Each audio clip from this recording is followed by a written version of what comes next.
My name is Jose Sueiro. I'm like a community storyteller. I went to school at George Washington University and graduated from American University with a Bachelor in Science. I've owned newspapers for 25 years, Spanish language newspapers in Washington. And I worked for Mayor Anthony Williams for the last 7 years of his term. And since then, I own my own consulting firm, and I do technical assistance and board development with local and national Hispanic nonprofits. I studied in Spain. I studied high school in Spain. I was born in New York City, and my parents quickly divorced when I was about 8. My father became a diplomat for the American government in Latin America, and my mother went back to Spain. They were both from Galicia, the northwest corner of Spain above Portugal. I went to live with my father in Latin America, had a wonderful time. At high school, he said, "You need to go back to Spain." I was brought up in Spain as a little boy, and then I went back for high school. When I finished high school, I wanted to be somewhere where I could interact with my father, who was stationed in Latin America. I went to live with him in Peru and in Panama and Argentina, and I visited along the way Chile and Brazil and like that, till I finally settled down in Washington, D.C., and I've been here ever since. In the 1978, around there, 1976 with the bicentennial, I began a career as a newspaper owner, publisher, and I owned 2 newspapers in Washington, one called El Latino newspaper and the other one called La Nación. They both ended up as weekly newspapers, and I did the newspapering, like I said, for about 25 years. And then after that, worked with Mayor Williams, the finest mayor the city has ever seen, for sure. Yeah. At some point, I should begin with, what is this Hispanic community? Why is there a Hispanic community? There's something very unique about Washington, D.C., which is it was sort of a made-up and put-together city. They decided, they planted themselves here in, the 1790s or something, at the end of the 18th century, and decided we're going to put a city, I guess, a district right here, Bloom, on the Potomac River. And I think as we've gone through, there were Irish and there were waves of different ethnicities and races and nationalities. It's always been a very international city. It's always been a very transient city. Where we come in, there's a wonderful book by the name of Dream City that Tom Sherwood, the NBC reporter, and Jaffe wrote together, and that begins roughly around 1948, and the sort of the alley culture, the African American community that lived in these guest houses and in the backs of these houses that are now, part of Washington, D.C., and how that culture began. Our story is similar, although we came a little bit later. The first bodega in Washington, D.C. was on 17th and R Street. It was opened by a Galician couple called the Penas, and it was called Casa Pena. The daughter of that couple was Adelina Callahan, who went on Adelina Pena Callahan. Peña, it was really Peña, but the umlaut from the ñ became Pena, which in Spanish is sadness, but it was Casa Pena. And then Adelina married an Irish guy, and they bought El Bodegón, which was the Spanish restaurant in Washington. Later on, she would own La Fonda on that corner, 17th, both of which are gone now at 17th and R. And she was president of the Restaurant Association at one point. So Adelina is one of our pioneers and precursors. She's still alive today. Her mother lived till 103, so I hope she lives a long life too. But so then slowly, what happened first was a lot of the people who live here, the town. There's a number, it's like an onion, Washington. There's a number of concentric circles. There's the international community and the embassies and the international organizations, and there's the national community in Capitol Hill and the White House and the political class. And then there's the town. Washington, the town. And so we've been talking about 660,000 residents now, and most of that is concentrated in the neighborhoods. Slowly, a lot of the butlers and the maids and the and the chauffeurs and stuff, especially at the Hispanic embassies, started settling here. There's another woman today by the name of Ana Sol Gutierrez who's running for Congress from the 8th District in Maryland. She came here in 1948 with her father, who's one of the signers of the of all of the documents that created the Inter-American Development Bank and the World Bank and the International Monetary Fund. Ana Sol stayed here. She's a Salvadoran, and as I said, she's still alive today and running for office. She's been a state senator, and she was on the school board in Montgomery County. She's a real pioneer, and she's a Salvadoran. Then, when you get into the 50s, there was a Afro-Caribbean Dominican woman by the name of Juana Campos. Juana Campos worked was very close to the Sacred Heart Church, which is on 16th and Park Road. She began in the 50s the first Spanish Mass in Washington, and accumulated a group of parishioners that were mostly from Dominican Republic and the Caribbean, Puerto Rico and Santo Domingo. Also in the 50s, around 1956, a gentleman who owned a series of radio stations began the first Spanish language radio station. Later in the early 60s, Estuardo Valdemar Rodriguez, who was one of the first radio announcers in Spanish in Washington. We're talking now, we're moving to the 60s or so. He is still around and he became a very successful businessman and owns Valdemar Travel. And so he's also another precursor, another pioneer in this community. So what I'm saying is you can see that this is a fairly new community. In 1960, the census claimed that there were under 10,000 Spanish-speaking people in the Washington metropolitan area. In 2010, the measure of the Hispanic community by the census in the Washington metropolitan area was 790,000. The Latino community believes that number, given all of the immigration, the undocumented immigration, is probably closer to 1 million, which out of 6, which means 1 in every 6 people today in this region is of Hispanic origin. And how does this come about? In the early 70s, the guy by the name of Charlie Lane, he was executive editor of Newsweek. He works for the Washington Post. He's no longer with Newsweek, but he's one of the leaders, editorial leaders at the Post. Charles Lane wrote a story about Salvadorans in Washington in 1973, but he did the story in 1981 in a magazine called Regardes. There was a man a Salvadoran lived at Hobart Place in Mount Pleasant, and in roughly between 1971 and 73, he was responsible for close to 10,000 Salvadoran immigrants. This was before the Civil War in El Sal. Sigfredo was from a little town called Intipucá, and it's a rural in the west, Oriente they call it, in El Salvador, which was the one most affected by the war, which is the great majority of Salvadorans who came later came from that's where all the guerrilla activity was. But Sigfredo came before, and he was determined to bring people from his little town. In 1981, Charles Lane, who was a writer for the Washington Post, freelanced for a magazine called Regardes, and he did like 4,000 word piece on Intipucá, and with pictures of this little town in this godforsaken rural area. But as you turned into the road, because of all the money that Washington sent back the Salvadorans, it was the most prosperous little village in the entire province. So these are people who came here and then worked and sent money. That's right.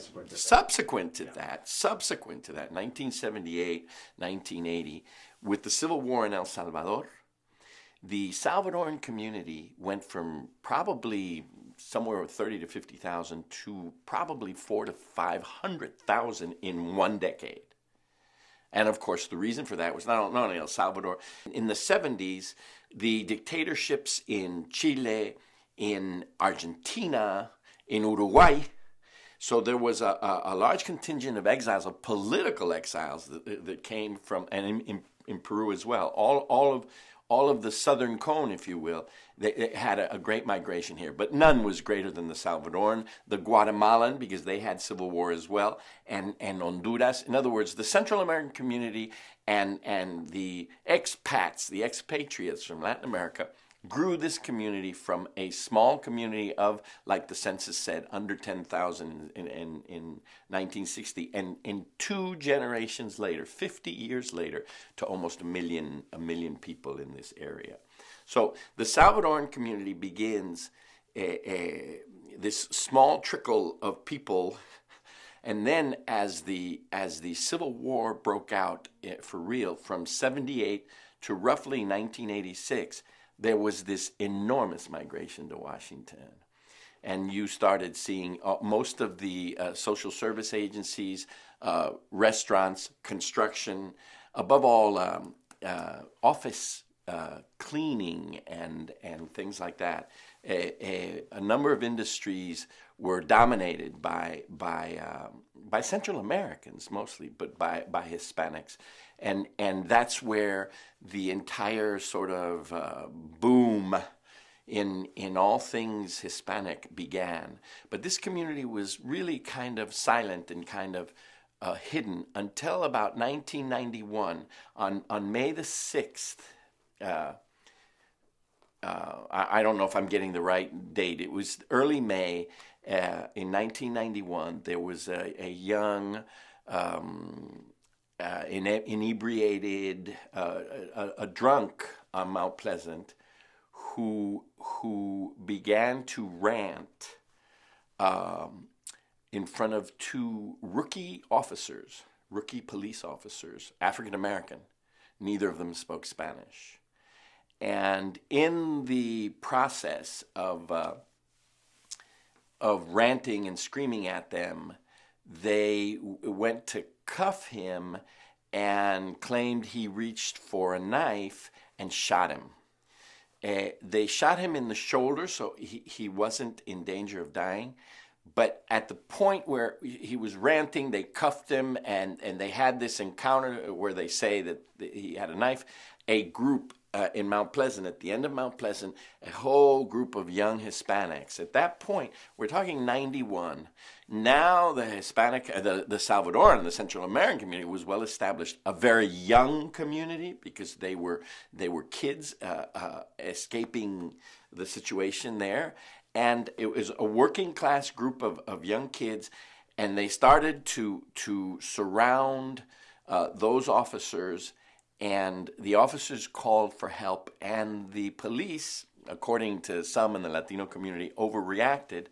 And these kids who had come from guerrilla warfare and urban warfare in Central America totally took over the scene. They started rampaging down Mount Pleasant, lighting trash. The trash cans in the city now have evolved from that time. At that time, they were simply plastic, which wasn't a problem apparently for the city until they took a torch to the plastic. And so there were like bonfires all over Mount Pleasant. And then they brought in paddy wagon. There's a famous picture that the Washington Post, I believe, captured, or we have it in the Latino community, which is the kids went to, next to Sacred Heart is a field that used to be called La Polvosa because it was never covered with grass. It was dirt. It was a dirt field, a rocky dirt field. So these young guys went and piled these little pyramids of rocks on the playing field. And the police staked out on Irving Street in 16th. And so somehow they decided to take some cars and a paddy wagon to the field on 16th Street. 16th Street was blocked off. Not realizing that these kids, they had put all bandanas around their face. And not really, these kids knew more about urban warfare than anybody in the police department. So the cop cars turned back right away. The paddy wagon got caught about a block before the field. and they pelted it. They just pelted it with rocks. There are photographs of the two police officers kicking out the windshield to get out of the way, and they retreat back to Irving Street, and these kids rush up to the paddy wagon, open the glove compartment, and pull out a flare. And so as the police are running back, saying, what do we do now? Let's go get, they already had SWAT teams. The kids opened the gas tank and shoved the flare in. So that night on 16th and Irving, 1 mile from the White House, they blew up a paddy wagon. That was the first night. I believe that was the 5th of May. You can look that up. I may be mistaken by one day. But I know what happened. It was, I was running a newspaper, and my office was on Columbia Road. And about 8, and this happened around 8 or 9 in the evening. By about 10 o'clock, my photographers, I had like 2 photographers over there. I was over there. My editor was over there, and everybody. The next day, it happened again. It happened differently the second day. The second day, there was no curfew. The mayor did not impose a curfew, but the buses were still running. So you understand that the 42 that ends at the end of Mount Pleasant starts in Southeast. So the second day was a little bit scary. Jesse Jackson came, and he did a march with local leaders to down Mount Pleasant. And after that, asking everybody for calm. But then it became kind of a little circus, because the kids, you could see the kids, African-American kids now, getting off the bus, and there was a Foot Locker, and they broke the windshield of the Foot Locker. In front of a lot of the stores, the liquor stores, there were guys carrying rifles and guns as sort of protecting the businesses. And it was kind of a rough, one of my photographers got injured, had to go to the hospital, because one of the kids put a 2x4, a piece of wood, through the glass window of a driver of a Metro bus. My guy got this beautiful shot right at the moment, but a little while later, taking shots, the police would throw a tear gas canister that hit him in the lower, in the shin, basically. He had to go to the hospital. But that was rather interesting. Yeah. It put us all, it put the Hispanic community of Washington, D.C. in a national light. It was all over the news. And there was a whole series of negotiations with Mayor, it was Mayor Sharon Pratt Kelly. And there was a number of programs were improved. There was a greater effort at liaison in the Latino community, between the Latino community and City Gov. There was a commitment to hiring more Hispanics in city government. And in general, it was a turning point for the Latino community. So this Latino community here is now the sons of the original. We're into a second and even third generation Hispanic community here in Washington, D.C.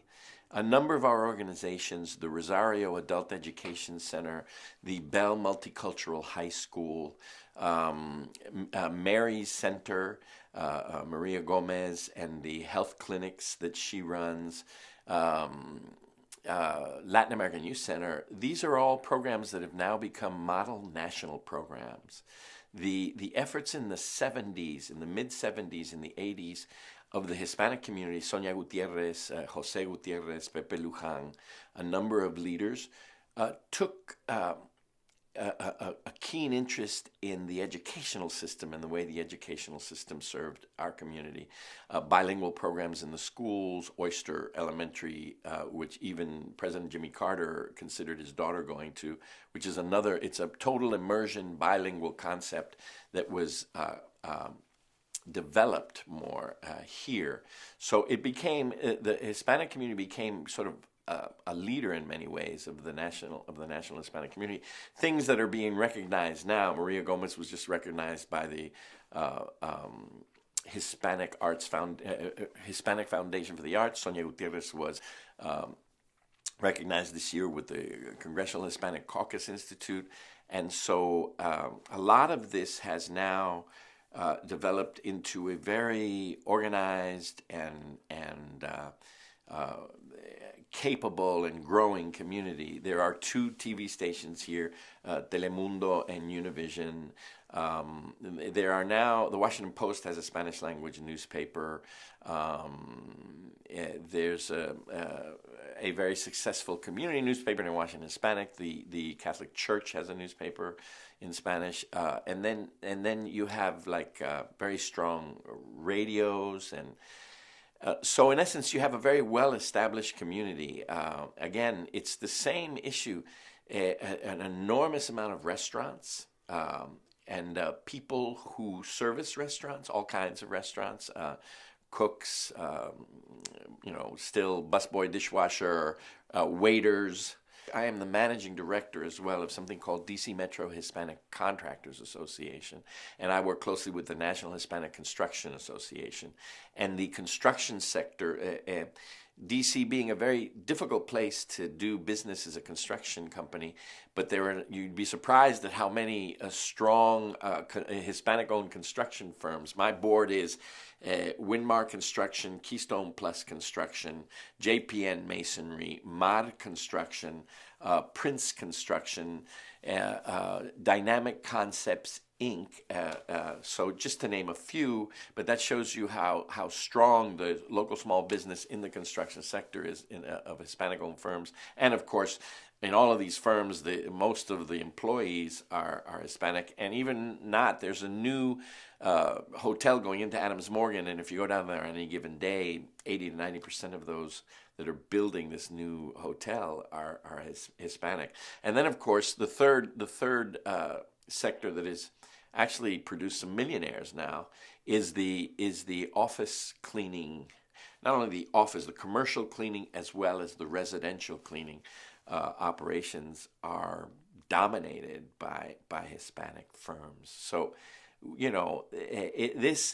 all of this kind of history of ours is sort of hidden, or not.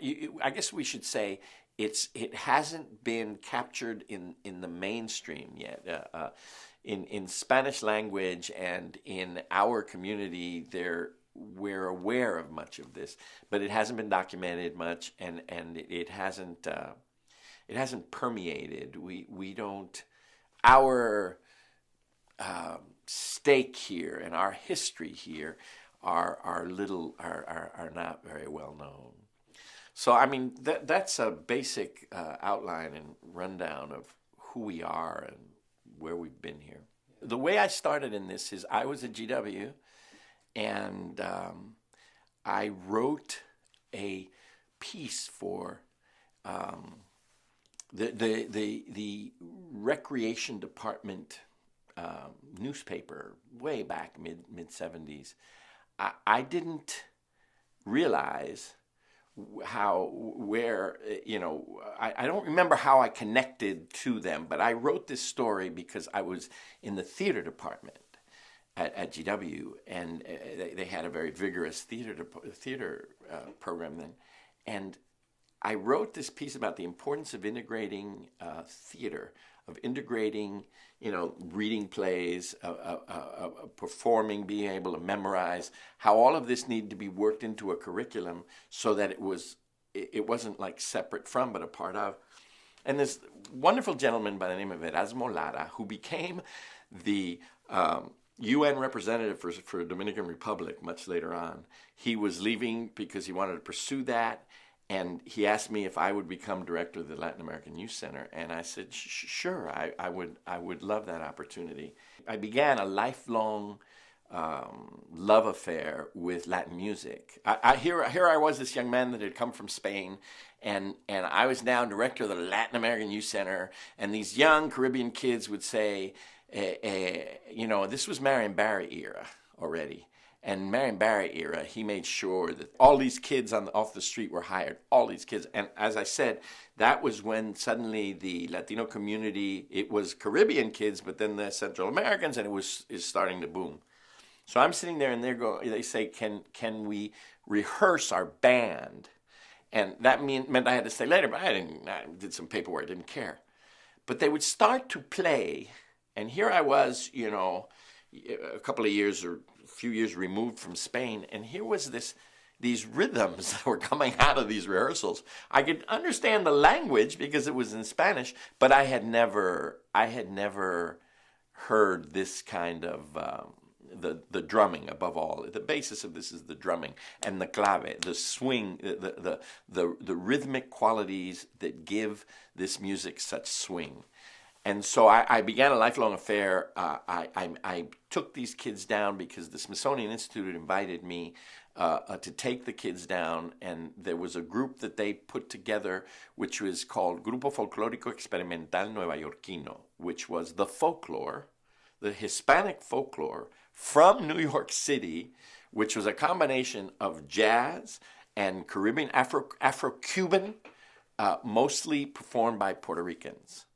So the Smithsonian did a whole thing, this was sort of like the best Latin guys from New York. And, New York was the Latin mecca of Latin music. So I went down with these kids, and having had this experience with them, I fell in love with all this music, and I made very close friends with a man named René Lopez, who was an ethnomusicologist with the Smithsonian, still friends with him today. And he began to get involved with us here and the development. I began something called Escuela de Rumba, which is a rumba school, and I got the National Endowment for the Arts to provide money to preserve what African, Afro-Latino culture, musical culture there was here. And not only musical culture, I became involved with a temple, a Santeria temple. A bass player by the name of Luis Salomé, El Bonco they used to call him, married to a woman named Caridad, who I adored them both. Luis was a bass player. They were cooks. They had come from Cuba. They Afro-Cuban. They were cooks. Caridad would cook Spanish food. My father went one night to that house, and he couldn't believe it. It was like that they had lived they cooked him caldo gallego, and he couldn't believe, he thought that they had lived in Galicia. He kept saying, but you must have. But in any case, Caridad and Salomé bought a house at 1354 Parkwood Place in 1953, and they settled in it altars and, sacrifices of fruit and, a bottle of rum and a cigar and all of the rituals of Santeria. And they would celebrate, among many other things, they would celebrate December 16th, which is San Lázaro, which is a major African deity date. So they maintained Santeria traditions and customs here from 1953 until the present day. Caridad was much more involved in the religion than Salomé. Salomé was just a bass player and a cook. He was a fabulous cook, and this big, heavy-set Afro-Cuban with a great joy for life. And I spent a lot of time. I documented him for the Smithsonian, and we put together classic music that we would take in the summers around town and explain. This is song. There's a big Dominican influence here, so we also put together Dominican things and explained what the Dominican music and the merengue and the perico ripiao and all of that. That house remains a Santeria temple, a center for Santeria worship in Washington, 1354. Caridad's brother, who is now got to be 86 or 87, he's a babalao. He's a high priest of that, and an all-around wise man. And he's surrounded himself with African Americans, regular white Americans, and Cubans of all stripes, and Spaniards, and all kinds of people who go to that house and enjoy those. They play the rituals of the drums, the bata drums. The bata drums are two-headed drums played by three guys, and you have 18 types of golpes, of hits on the drum, and they open, the close, all of that. And that was a language. It was like African radio when there was no radio in Africa. This is all Yoruba. It's all Nigerian, West African. There's other like Angola and other places, but it's mostly Yoruba culture. In Cuba, the Yoruba was a very powerful influence. And so at Salomé's house, the bata drummers would come, and there's a whole, There are chants that they sing in African language, and people dance to, and it's just they're really interesting rituals. At that house with Salome, the way he cooked, Minnie Minoso used to come to that house when he played for the Cleveland Indians, who was a Cuban. Mongo Santa Maria when he came to town, Celia Cruz when she came to town, they would all stop by that house. He would cook them dinner. They would sing and play, and he was really a center of Cuban culture in Washington. So that's that aspect of it. Then what happened to me is I had a friend who was a newspaper man. He is now, his name is Luis Sanchez Espinar, and he's now the sports editor for El Nuevo Herald in Miami. Has been so for the last 20 years. But at that point, he was here. He created a Spanish language newspaper. And much to my chagrin, I got, just when I thought I was out, they dragged me back in, and he left me his newspaper and said, here, you take it. And it began a 20-year or so period where I ran newspapers. Really, a Spanish language weekly here in Washington, what it meant was an opportunity for a great many in the entrepreneurial sector who were opening businesses, travel agencies, as I said before, a huge classified section of people looking to clean houses, et cetera, et cetera, et cetera. Lots of insurance agents, and suddenly then sort of bigger corporations. When the Washington Post dived in with their newspaper, then I kind of bowed out after that. You see, the competition was such. I was an independent newspaper, and there was no big deep pockets behind me. But really, the function of that newspaper, besides documenting this new wave, this new culture, was also about helping, you see, even at that time, one of the TVs and then both of the TVs opened, but at that time, small businesses didn't have a lot, especially Hispanic-owned, Spanish language small businesses, didn't have a lot of outlets that could reach. The community was growing leaps and bounds. And so my experience was in the 80s and 90s with the newspaper industry. When 2000 came, when I had two newspapers. When I had my newspapers, I was a menace to Marion Barry. Marion Barry and we have a long, long history. I love the man. I agree with a lot of what's been said that he created the middle class here. And with Marion, Marion Barry gave the first contractors, whether it was cleaning offices or construction or whatever it is, the first his Latino-owned businesses contracts with the city. He established a guy named Jose Gutierrez, which was his director of personnel and then became director of Office of Administrative Services and on, as the most powerful Hispanic in the history of the city. And as such, Marion was really interesting. Marion, per se, Marion was never politically corrupt. He had his problems with alcohol and drugs and women, but politically he was always really full of integrity. And what he did was he used, African Americans in the 50s and 60s, a lot of it here was about the government printing office, and it was about mostly federal, large organizations that needed the post office, that needed manpower. And the African American community began to create a middle class and like that, and settle here with those kinds of areas and jobs and stuff. And then with Marion, he really, the way he worked was he gave opportunities to a lot of African minorities and Hispanics, but he gave them in a very interesting way because, Jose Gutierrez used to tell me the story that we say, Jose, we'd go through who's asking here, who wants to be part of this job, this business, and he would go through them to see, do they qualify? Can I use them? And then he would go through them all, and then he would go, okay, who next? He was never about, which happened later, not under my mayor, thank goodness, but it's happened later, which is this segment or that segment or this inner group or that other group. Marion was very egalitarian in that matter, very, very transparent in that way, and really created the middle class. The whole thing with the summer youth, there were There were summers where I was like overwhelmed. There were summers where you sat with a pack of checks. I had at the highest point with the Latin American Youth Center, and now it's double or triple. I had like 220 kids over the summer in this one center. I was like, I would go crazy about what I do with them and how do you organize them like that. But every one of those kids got paid. And that we're talking now about 78 through 86, probably through 90. He left in 90.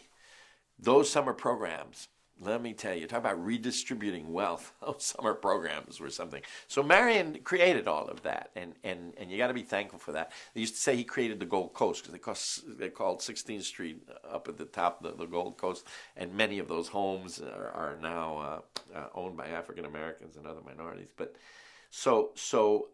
however, I owned a newspaper, so mine was a different thing with him. The unique thing about Marion, never seen anything like it. I mean, you could scream and shout and be as vulgar and ugly with him as you wanted in person, and he would try and win you over anyway. I know, yeah. And even if you walked out and you were enemies, there's a lot of stories about Marion. In the Dream City, he tells the story about with the Willard Wirtz, the labor secretary, who comes to an inner city forum. And Marion, with dashiki and bush firmly in place, gets up and cusses him out and tells him, he's a no good, this, that, and the other. And the whole place is, and this guy, Willard Wirtz, imagine Willard Wirtz, he's looking around like, how the hell did I get into this? And then when the thing was finished, he went around back. And as Wirtz was getting in his limo, he walked up to him and said, Secretary Wirtz, you understand that I had to do that back in there, but you have to deliver for my community. Which is how the jobs work. Yeah. Yeah, the funny part. A friend of mine, Antonio Ruiz, was a radio personality who got heavily involved in the coke trade. Okay. He provided cocaine to the woman that set Marion up. They gave him witness protection, and this is many years ago, so now he's out in L.A., but he had to leave town, and he escaped jail by the chin of the chinny chin chin because they wanted Marion. But he gave them the girl, and once he gave them the girl, she had no choice but to go back on Marion, or else she was going to spend a lot of time in jail. So that's the Latino link to Marion's downfall. I finished with the newspapers right about 2000. 1999, it was my second newspapers. It was just too hard someone took my newspaper over and ended up in bankruptcy. And I didn't make a lot of money off it, but it just became too hard. And that was when one of the last things I did in my newspaper was I wrote an editorial in both in English and Spanish saying, this guy Anthony Williams, he's got something. There was a dearth of leadership, and Marion, they slammed the door on him and squeezed him, and the city was like, they put the control board over him. And Anthony Williams was on the control board with Alice Rivlin and the guy Becton, was it? Or the guy from the military man. And so Marion was done. And Anthony Williams came on, and Anthony Williams, so he came to the Latino community, and I'll never forget, he was so self-effacing, and he was so funny and humorous, that I wrote an editorial, and I wrote it in both languages, and I said, this guy's got something. He would be a really great mayor. And I'll never forget, this group from Hillcrest in Ward 7 came to me and said, can you give us copies of your newspaper? And I said, sure, why? He says, because we're going to start a movement to draft Williams, and we want to show him what you wrote. And that's the Hispanic community's contribution to electing Anthony Williams. When he got elected, I had left the newspaper stuff. I said, no more. And Councilman Jim Graham, the first, he's not the first, but he was the first openly gay councilman, had just been elected. And he came to me and said, this new administration wants a new sort of feel to this, wants a different take on this. And would you work for the city? I said, well, make me an offer. And at first I applied as a planner. I would have been a terrible planner.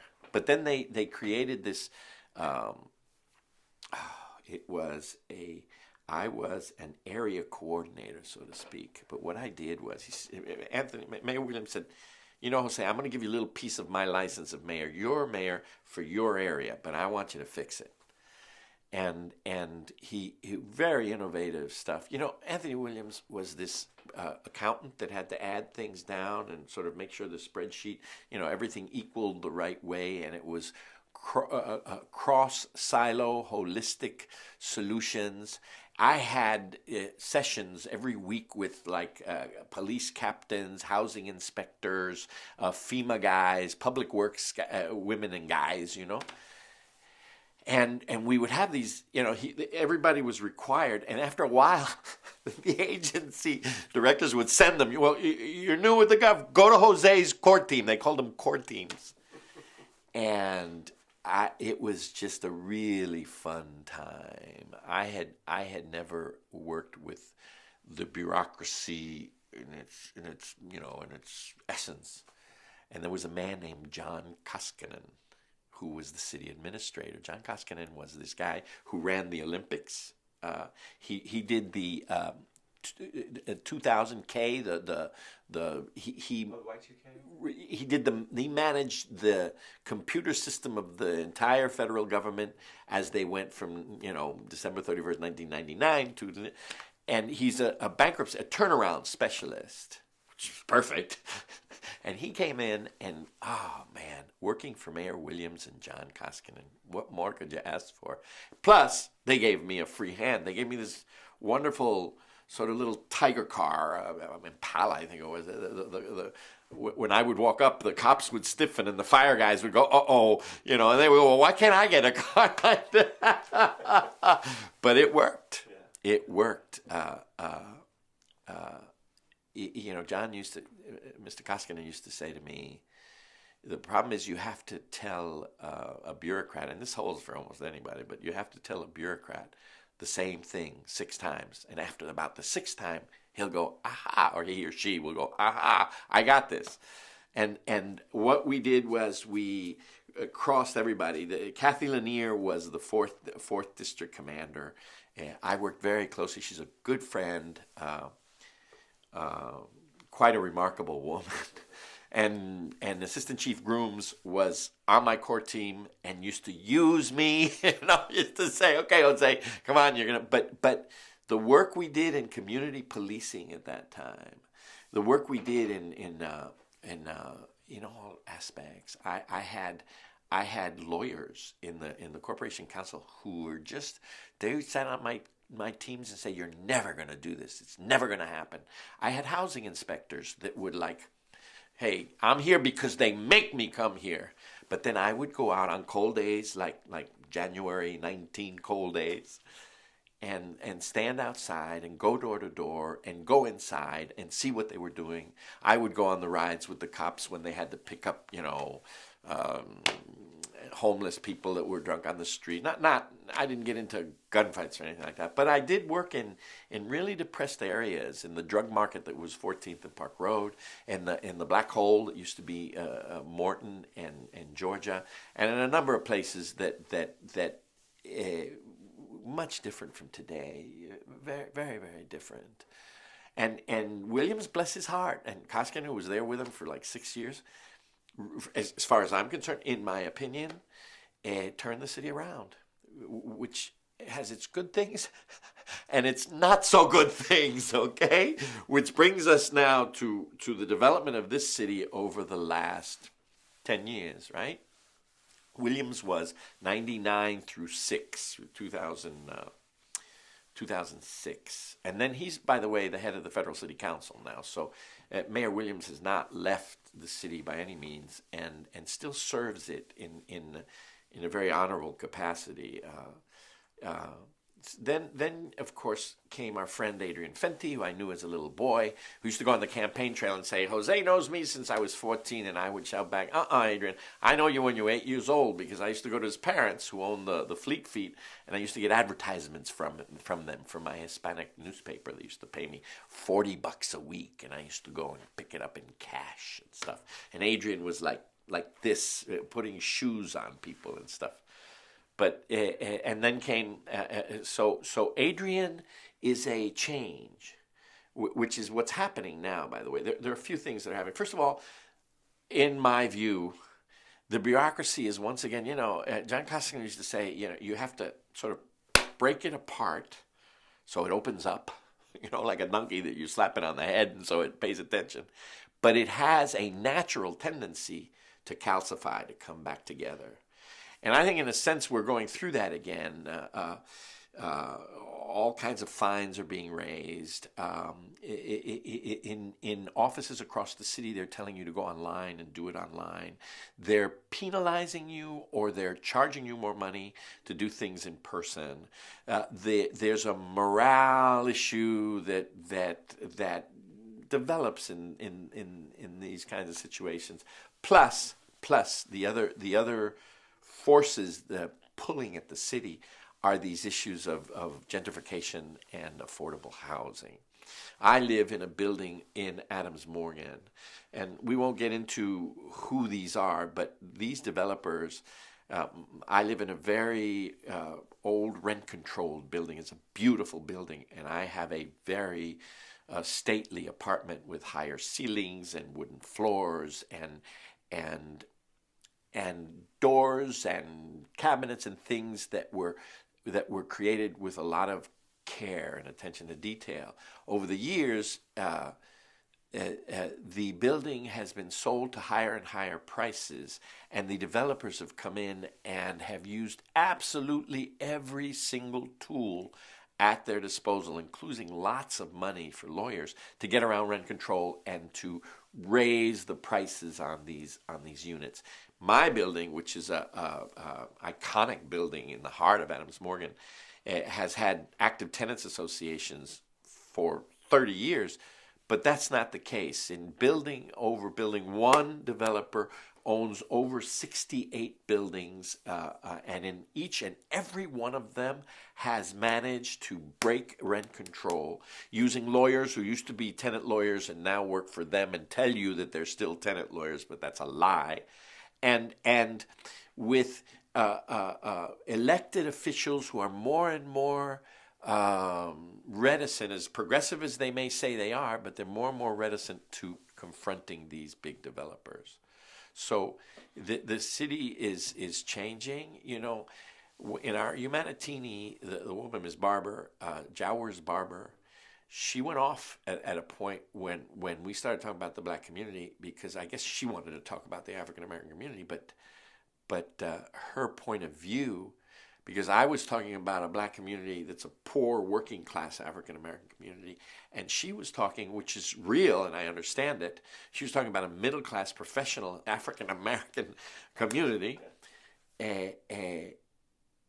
that there is in the city, and that is not threatened by this, is probably, as she explained, is probably enjoying this finally.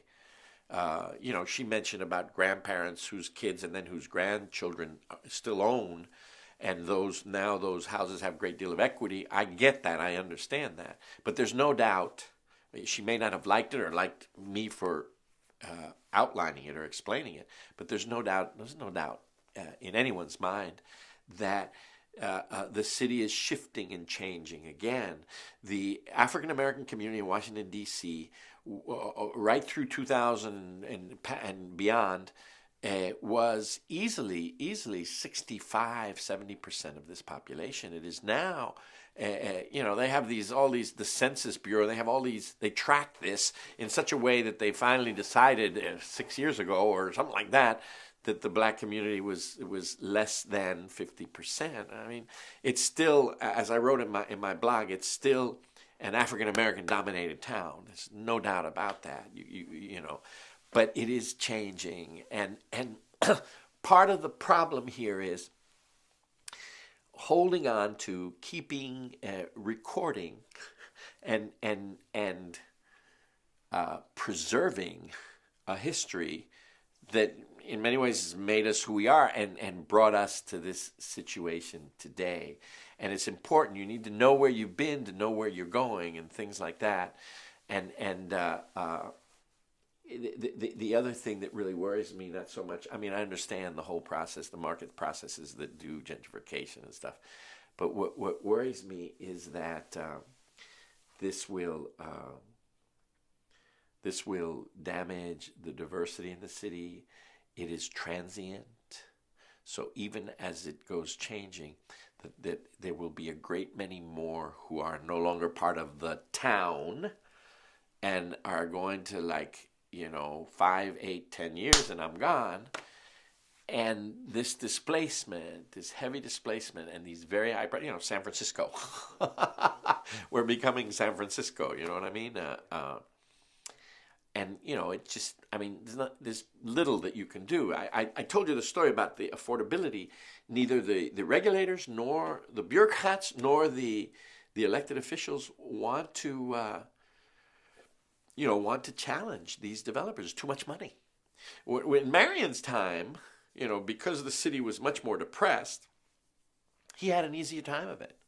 And we, the people that fought for rent control, that fought for a stability in the housing in the 80s and 90s, we could do so much more because the environment was such that we could get a toehold, that our council people, listened more and said, whoa, and all of that. Now, as I said before, it's just too much damn money.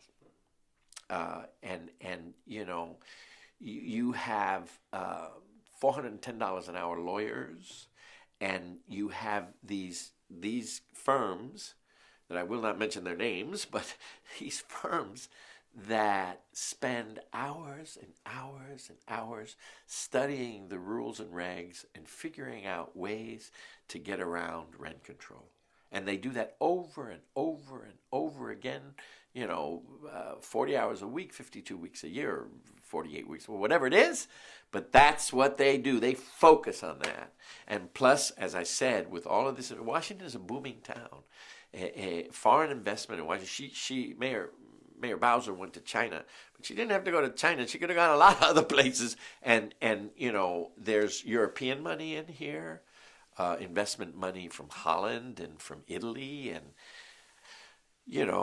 Chinese money and Japanese money. And I saw today something that said the most expensive home in Washington was just sold this past week for $18 million, which surprised me because I thought it would be more. But then I read in London that the most expensive piece of property in the world was sold at $22 million. I don't think this is commercial. I think this is residential. Were you here when Home Rule began? Yes. No. I was here before Home Rule. I was here. I was here in the early 70s. All right, to go to school. The first election of a mayor was 1974. The Latino community had created a festival in Calorama Park. We created a festival, boom, in this is 71 or 72. I don't know. I wasn't at the first one, but they created this Hispanic Cultural Festival because they wanted to show the city that we were here and we belonged. There's this lovely story that you should pick up if you can from the Washington Post. It is the eulogy for a man named Carlos Rosario. Carlos was the first Hispanic leader in town. But the wonderful story is that when they did the eulogy, the Washington Post, who obviously had somebody who did a lot of research, it was very, very well done, they said that Mr. Rosario had come here and he lived in one of those temporary Navy barracks down where the Vietnam Memorial is now. And in 1956, he went to Adlai Stevenson. Okay? And he told Adlai Stevenson that he wanted to be in charge of organizing the Latino vote in Washington, D.C. in his favor. The Washington Post pointed out with a little bit of irony, tongue-in-cheek, that of course there were only about 3,000 Hispanics in Washington, and they couldn't vote anyway because at that point you couldn't vote if you lived in Washington, D.C. But that's how Rosario, and what I loved about that eulogy is it's an apt description of what our community has been throughout its recent history, throughout the two generations here. It's been a community that's kind of quixotic, right? Don Quixote. And has always been sort of discounted or, again, under the rug or hidden, because what were they? They were the maids and the cooks and the this and the that. Our first mayor was Washington for Washington in 74. Homeroom came shortly before that. Marion was elected to the first city council. That's when he got shot by the Hamidi, was it? And by the Muslims. He ran in 78 and won, and that election, God, I can remember that election like it was yesterday. And Marion ran against Sterling Tucker and Mayor Washington, so they split the vote 3 ways. And Marion did something very unique. He went after the gay vote, he went after the Hispanic vote, and he went after the disenfranchised dudes. The young rebellious. He used to walk up 18th Street to Adams Morgan, and Ivanhoe would be like 100 yards ahead of him handing out paper, and 50 yards ahead of him would be a guy, one solitary guy with a drum, boom, ba, boom, ba. And Marion would walk up 18th to Columbia Road and down Columbia Road, and he would shake everybody's hand. If you were lying on the street and you were, homeless, he'd come up and kneel down and say, "Brother, what can I do for you?" He was just amazing. And he won that in a 3-way contest. He didn't win more than 37-40%. I don't remember what the exact figures were, but he won it in a 3-way race. And then after the first re-election, he ran against Miss Carol Schwartz. Ultimately, I don't know if that was the second or the third election. So that was the beginning of home rule. Your observation of D.C. post-home rule vote, the conversion from a wholly owned subsidiary of the U.S. Congress, if you will. Don't use those words, Steve. And to now limited home rule. Do you have any thoughts about what it is that you were thinking as a citizen of this place that now had a whole new possibility? Well, there's a conundrum in this, right?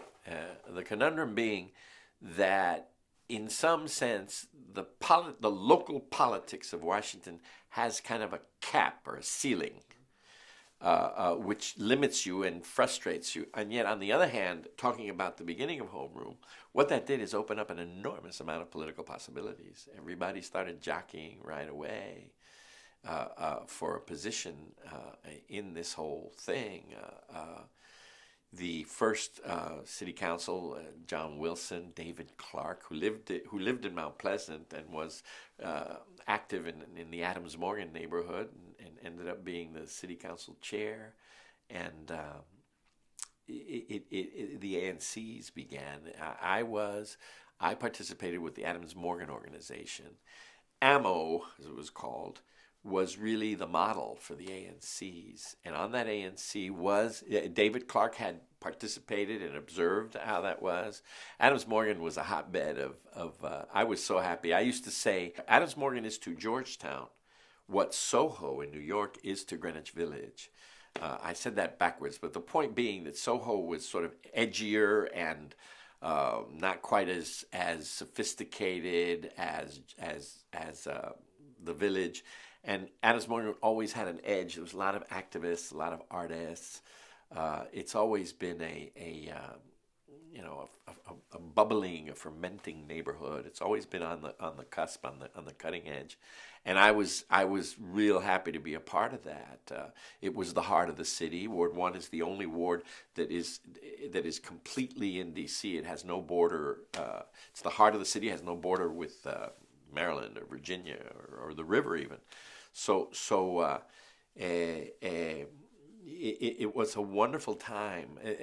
There's something I explained about the civil rights movement for Hispanics took on a very different pattern here than, say, in the Southwest, and certainly than in Florida, if you will. Well, in Florida, mostly acquiesced. There was a lot of struggle, but certainly in the Southwest, there is a lot of struggle. Yet here, that was very focused on the educational system. The idea very quickly in the 70s and 80s became, let's train these people, let's educate these people. It was the Salvadorans, for instance, a very rural population, didn't have a lot of education. And so, it's no surprise that, Maria Tuqueva is running Bell Multicultural, and she's run educational programs in the city, multicultural education programs for like 30 years. Sonia Gutierrez, who is just recognized by the Congressional Hispanic Caucus, it runs adult education, has been running it since it was the Gordon Center in the 80s, and it's a nationally recognized English as a second language for adults program, and been replicated across the country and in Latin America and recognized. And like that, there are a number of other organizations that dealt with education, preschool. There's what's called Centronia now. They went through a number of other names, but there are a lot of preschool. Bibliotero ran Centronia. That's also another program has been evaluated and recognized as a model. See, so the fact that there were so many, at the same time that there was a large working class population, there's always been a large professional population because of the Hill, because of the administrations, because of when homeroom came and local politics, for whatever reason. It's a very interesting, it's a very unique community, unlike any other community in the entire United States. When I covered the 40th anniversary of the first home rule vote, Sterling Tucker, I believe, said that the first city council meetings that were held were standing room only. People came to see and experience government for the very first time. Eleanor Holmes Norton said that growing up here in Washington, D.C., she saw the Capitol, and she said, well, there's nothing in there for me because, there's no there for me. I mean, I never dreamed that there would be any possibility. So home rule brings on this whole new possibility of self-governance. Mm-hmm. Did you go through any kind of a conversion or an awakening, understanding what that could mean for you and for the rest of the Latino community? Well, we weren't even. We in some and one way to answer that is, well, we weren't involved in that anyway because most of our people couldn't vote. Jamie Raskins is running against Ana Sol in the 8th District, which I love Jamie, but unfortunately I'm not supporting him in this one because we want to see the first Salvadoran ever elected to the United States Senate. But Jamie, and when I say this with Ana Sol, if Ana Sol's here, you ought to get Ana Sol to talk. She's wonderful. And when I say this in front of Ana Sol, she gets very upset with me because Jamie was the one that crafted the first law to say, if you're a resident, whether you're a citizen or not, if you can prove you're a resident in the district, you ought to be able to vote for your school board person, for your council person, and for your mayor. It's a local election, and you live here locally, whether you're a citizen or not. Which I think, by the way, they already do, because Jamie worked with Tacoma Park Council, and I think they do that in Tacoma Park. They allow legal residents, not undocumented, but legal residents who aren't citizens to vote in their local elections for school board, and I don't know if they have council or mayor, but to vote in local elections. But that, by the way, has come up again now. So, Frank Smith, who was the Ward 1, where for so many years the Hispanics were concentrated, could be a force in Ward 1. Jim Graham duplicated what Marion did, and he got into a race where the white community didn't support him. He was gay, and he really, really courted what was then the Latino vote in '98. Latino vote could have been more than probably 8%. I don't think it reached 8%. But it's different because... Sorry. Was it Jim Graham courted or Frank Smith courted? No, Frank Smith, I'm sorry. I had to finish that thought. I went on to Jim. Frank Smith was the councilman before Jim. Frank Smith used to introduce that bill for all the time. And we would like, he introduced a bill. But the African-American community was like, oh, no. And then the city, no, that's not going to happen. They're introducing it again today, and people are going, oh, la la la.